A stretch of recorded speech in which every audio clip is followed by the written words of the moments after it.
ఇప్పుడు ఈ రోజు 3 ఎన్నికలు వాయిదా వేశారు. క్యాటన్పల్లి, ఇబ్రాహీంపట్నం 3 ఎన్నికలు వాయిదా పడ్డాయి. ఎప్పుడు ఆ ఎన్నికలు జరుపుతారు? ఎందుకు ఆలస్యం చేస్తున్నారు? అంటే ఎన్నికల కమిషన్ మీ చేతిలో పెట్టుకొని మాకు కోరం ఉంది, ఎన్నిక నిర్వహించండి అంటే మీరే లా అండ్ ఆర్డర్ ప్రాబ్లం సృష్టిస్తారు.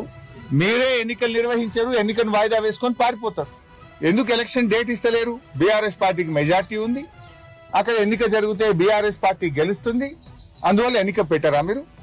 నేను అడుగుతున్న ఎన్నికల కమిషన్ కూడా, ఏం ఎన్నికల కమిషన్ నిద్రపోతున్నదా?